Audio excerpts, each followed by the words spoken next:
Most financial firms in the UK and broadly in Europe and globally were able to switch to remote working in a fairly seamless manner. The initial expectation of most firms, the consensus view was that if we have to switch to a fully remote working environment, we have a program of 9 to 12 months ahead of us if we want to do that.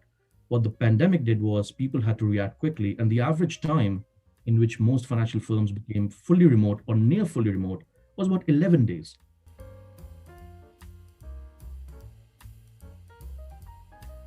The pandemic, as is oft said, it compressed years of change into weeks.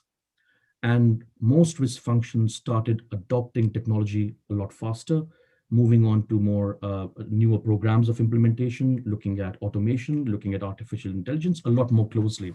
Risk functions had a singular failure in being unable to predict a circumstance like this and being prepared for it. What didn't happen very well, I would say, and there's a chance of things going wrong further on. The increase in credit delivery over a period of time, of course, it was supplemented by government funding. It has created the potential for massive insolvency risks on the credit side in the books. And I don't think that firms have taken proactive steps to understand that risk profile that's coming to hit us in 2021, 2022. It's an issue that's been discussed at length, but most firms don't have a consensus around how to approach that problem.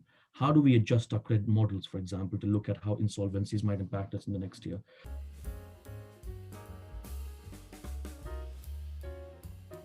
Branding changes in this environment, obviously. If you are going to be plugged into a laptop for the next 1 year, does it matter where you work? Questions to be asked. And that's where I think whether leaders and each team member expects a certain level of trust and displays that level of trust, and whether they show the right level of empathy for individuals who are disproportionately impacted, that will be, I think, critical to building a successful teams for the future.